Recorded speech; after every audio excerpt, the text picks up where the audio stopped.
Je connais des femmes qui étaient nées pour bien plus. Elles avaient un potentiel extraordinaire.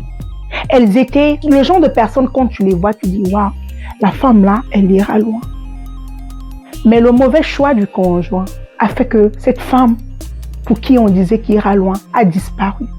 On la voit, on se demande, waouh, c'est toujours la même personne.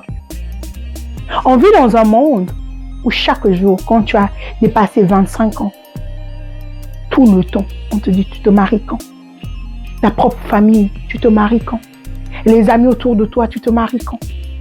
Tu te maries quand? Tu te maries quand? Ça, c'est la pression que les femmes célibataires ont, peu importe leur âge. Dès qu'elles ont 25 ans et plus, il y a cette pression de la société sur elles. Aujourd'hui, je viens te parler à toi, femme célibataire. Si tu sais que tu es une femme célibataire, tu aspires au mariage, tu aspires à être aussi la femme de quelqu'un, j'ai un message pour toi. Si tu veux en savoir davantage, reste avec moi. Si tu ne veux pas détruire ta propre vie, reste avec moi. Suis cette vidéo jusqu'à la fin, s'il te plaît.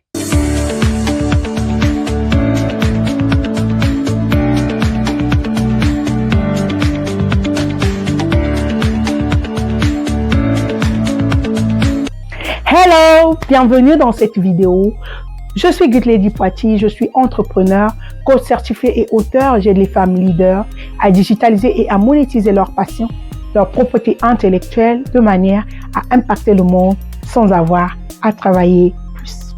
Bienvenue dans cette communauté des femmes leaders à succès. Si tu es nouveau ici, bienvenue. N'hésite pas à regarder en barre de description, il y a un e-book 100% gratuit pour toi, 12 bonnes raisons de digitaliser et monétiser sa passion. Oui, être une femme célibataire en 2023 et plus, ce n'est pas facile. Je le sais. Dans cette saison de ma vie, je le suis aussi. Tant que j'ai pas encore de bague sur mon doigt, je suis célibataire. Mais être célibataire, c'est un privilège. C'est un honneur, c'est une grâce. Oui, parce que le célibat est une saison. Tu n'es pas célibataire éternellement. Bien qu'il y ait des personnes dans ce monde qui sont nées pour être seules toute leur vie. Il y en a comme ça, chacun a sa destinée. Mais bon, si tu es comme moi, tu sais que c'est juste une saison, c'est à toi que je m'adresse. En tant que femme célibataire, bien qu'il y ait la pression de la société, tout le temps on te dit, tu te maries quand, tu attends quoi, à quand les enfants, à quand le mariage. Et surtout quand tu rentres sur les réseaux sociaux, tu vois X s'est marié, il y a la photo de Z, une amie avec qui vous étiez à l'école s'est mariée, a eu son premier enfant et tout. C'est ok de te dire, ah Seigneur, moi aussi je me marie quand, à quand moi aussi mon tour et tout. C'est ok, c'est humain. À côté de ça, il y a la pression de la société aussi, de ta famille, des gens et tout. Aujourd'hui, je viens te dire si tu es une femme célibataire, la première des choses que tu dois savoir en tant que femme célibataire, c'est que ce n'est pas un péché d'être célibataire pendant une saison donnée de sa vie. Répète avec moi, ce n'est pas un péché d'être célibataire pendant une saison donnée de sa vie.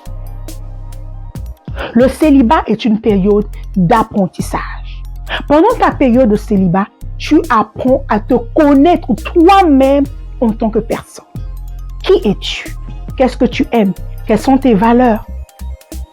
Quel est le potentiel que Dieu t'a donné? Pourquoi tu es sur cette terre? Donc, tu te découvres pendant cette période de célibat-là. Donc, pendant ta période de célibat, tu ne dois pas seulement passer tes journées à te pomponner le visage, plein de make-up, des longs ongles et tout ça. Non. Tu dois aussi apprendre à te cultiver, à te développer en tant que personne. Tu dois aller à la quête de ta personne. Tu dois guérir de tous les gourmands que tu as eus dans ta vie jusqu'aujourd'hui. De toutes les mauvaises paroles qu'on te disait quand tu grandissais, tout. Faire une cure d'âme, guérir de tes blessures du passé pendant que tu es encore célibataire. C'est important que tu le fasses. Si tu as eu la grâce de rentrer dans le mariage sans avoir fait ce processus, à un moment ou à un autre de ta vie, tu dois le faire. La deuxième des choses que tu dois faire en tant que femme célibataire, c'est de travailler à bâtir, à construire, à solidifier ta relation avec Dieu. C'est important que tu aies une relation avec Dieu. Bien qu'on vit dans un monde où on parle des ancêtres, on parle de prier les dieux, on parle de l'univers, on parle de ceci, on parle de cela. Tout ça là, il y a un Dieu là au-dessus qui a créé le monde, qui nous a créés. Like it or not, il y a un Dieu qui existe. Donc va chercher ce Dieu là dans le secret. Peu importe comment tu l'appelles, peu importe comment en quoi tu crois, ça c'est ton choix. Mais aie une relation avec ton Créateur. Moi, je crois en Dieu, je crois en Jésus-Christ. Je crois qu'il y a un Dieu là dehors qui a créé le monde, qui a créé tout ce que nous voyons, visible ou invisible. Donc va à la quête de ce Dieu là. Si tu es comme moi, tu crois en Jésus-Christ, tu as une Bible, commence à lire ta Bible, commence à méditer, commence à te poser des bonnes questions, commence à dire à Dieu, parle-moi, parce que Dieu parle aux gens. Dieu peut te parler. Tu dois développer ton écoute, tu dois écouter Dieu. Si Dieu a parlé à Abraham, Dieu a parlé à Ruth, Dieu a parlé à Judith, Dieu a parlé à Esther, Dieu peut aussi te parler. Développe ta relation avec Dieu. Il ne s'agit pas juste d'aller à l'église, non. Construis, bâtis ta relation avec Dieu. La troisième des choses que tu dois faire en tant que femme célibataire, c'est de travailler à ton indépendance financière. Oui. On vit dans un monde où c'est important que tu aies ton argent. C'est important que tu aies ton jet, comme disent les Ivoiriens. C'est important que tu sois indépendante financièrement. Oui, l'homme est la tête. L'homme est le chef de famille. L'homme, c'est lui qui donne la direction de la famille. Mais c'est important que tu sois une aide. Parce que c'est ce que tu seras dans la vie de ton homme. Mais si tu veux seulement aller dans le mariage, c'est parce qu'il faut aller dans le mariage. C'est-à-dire que toute ta vie, tous tes objectifs, c'est seulement le mariage. Tu n'as pas de propres rêves en tant que personne. Tu n'as pas d'objectif en tant que femme célibataire. Ton seul rêve, c'est de te marier. Aïe! Tu n'es pas venu sur cette terre que pour le mariage. Je suis désolée. Ça va choquer, mais je l'assume. On est venu sur cette terre pour accomplir le plan parfait de Dieu pour nous. Oui, le mariage vient avec. Le mariage, c'est une grâce que Dieu nous fait, nous donne en plus. Mais ce n'est pas la finalité, en fait. Tu es ici pour accomplir le plan parfait de Dieu pour toi. Tu es ici pour répondre à l'appel de Dieu. Tu es venu sur cette terre avec une mission. Jésus-Christ était venu sur cette terre avec une mission. Toi aussi, tu es sur cette terre pour accomplir une mission. Tu dois découvrir cette mission. Moi, je l'appelle la passion, d'autres l'appellent la destinée. Peu importe comment tu l'appelles, tu dois découvrir pourquoi tu es sur cette terre. Pendant que tu es célibataire, travaille sur toi, lis, instruis-toi, prends des formations, va à des séminaires, développe-toi. Fais quelque chose, vends quelque chose, et une activité, et un boulot. Mais ne sois pas ce genre de femme-là qui croit à ses bras, qui attend jusqu'un homme vienne changer sa vie, qu'un homme puisse lui rendre riche. Quand tu as ton propre argent, ça te donne même de bien faire le choix de ton conjoint. Parce que tu ne vas pas te mettre avec un homme parce qu'il a juste de l'argent. Tu vas te mettre avec un homme parce que tu es convaincu que cet homme va t'apporter un plus. Parce que tu es convaincu que cet homme va t'aider à accomplir ta destinée. Parce que l'homme a une mission. On dit soumission. Quand on dit la femme est soumise à un homme, la femme est sous la mission d'un homme. Tu te mettras sous la mission de quelqu'un, mais tu ne vas pas aller sous la mission de quelqu'un juste comme ça. On ne va pas en mission sans être préparé.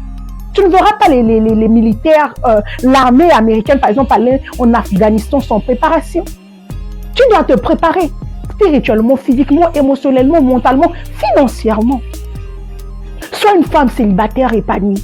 Sois une femme célibataire qui travaille sur elle. Sois une femme célibataire qui est occupée. Ta seule occupation n'est pas le mariage. Ta seule occupation n'est pas juste d'être la femme de quelqu'un. Avant d'être la femme de quelqu'un, sois aussi quelqu'un toi-même. Parce que quand même, tu es un être humain créé à l'image et à la ressemblance de Dieu. Ne sois pas ce genre de femme célibataire qui court que derrière les hommes. Le premier homme qui vient, dès qu'il a de l'argent, tu te donnes. Et plusieurs périssent comme ça. Pendant ce temps, toi-même, tu as une passion. Toi-même, tu as une propriété intellectuelle. Toi-même, tu as une histoire. Toi-même, tu as une propriété intellectuelle. Tu as une expérience professionnelle que tu peux utiliser et créer de la richesse. Quand tu as tes moyens, l'homme aussi te respecte. La manière dont l'homme traite une femme qui a son argent et la manière dont l'homme traite une femme aussi qui n'a pas, c'est quand même différent. Donc c'est important que tu ailles dans le mariage assis. émotionnellement, physiquement, spirituellement, financièrement. Ne sois pas seulement à la quête de Dieu. Oui, tu as la quête de Dieu. Il faut aller à l'église, il faut servir. Je suis d'accord avec. Mais Dieu veut aussi se servir de toi pour impacter d'autres. Il y a des pasteurs qui grâce à leurs enseignements, ta vie a changé. Qui t'a écouté et ta vie a été changée en tant que femme célibataire. Donc tu es sûr que tu es venu sur cette terre avec rien. Tu es sûr que tu n'as pas quelque chose que tu peux utiliser pour impacter ce monde et rendre ce monde meilleur. Moi, je n'y crois pas. Alors va à la quête de toi. Travaille. Travaille sur toi en tant que personne. Travaille sur ta relation avec Dieu. Et travaille sur ton épanouissement financier. Pendant que tu attends l'homme de ta vie, l'homme de ta destinée, apprends aussi sur le mariage. Lis les livres sur le mariage. Écoute des séminaires sur le mariage. Prends des formations sur le mariage. Prépare-toi. Quand l'opportunité se présentera devant toi, tu seras prêt. C'est la préparation qui rencontre l'opportunité. Si tu n'es pas préparé quand l'opportunité viendra, tu ne sauras pas y répondre. Voilà ce que j'avais à partager avec toi. De temps à autre, si tu aimes bien ce genre de vidéo, où je m'adresse aux femmes célibataires, où je partagerai un peu avec vous mon quotidien en tant que ces femmes célibataires dans cette saison de ma vie que je suis, parce que je sais que je suis appelée à être la femme de quelqu'un. Il y a un homme merveilleux que Dieu a pour moi. Et pendant cette période de célibat, cette saison de célibat, je profite. Je travaille sur moi. Je m'améliore. Je deviens la meilleure version de moi-même. Je guéris de mes blessures. Je bâtis ma relation avec Dieu. Et je sers le monde. Si toi aussi, tu veux servir le monde, tu es une femme célibataire, tu as une passion, une propriété intellectuelle, une expérience professionnelle, une histoire. Tu ne veux pas juste être la femme de quelqu'un, tu veux aussi bâtir ton empire. Eh bien, ce que tu vas faire, c'est de nous rejoindre dans le groupe Femmes Leaders à Succès ou simplement de m'envoyer un message et je me ferai le plaisir de t'accompagner. Et comme ça, ensemble, on bâtira des femmes célibataires qui bénéficient de leur saison de célibat, qui enrichissent ce monde et qui font la différence. Peu importe le projet que Dieu a déposé dans ton cœur, rappelle-toi que tu peux le faire, tu vas le faire et tu dois le faire. Pas pour toi, pour la gloire de ce Dieu qui t'a fait confiance avec ce projet. D'ici là, porte-toi bien et on se dit à très bientôt. Au revoir.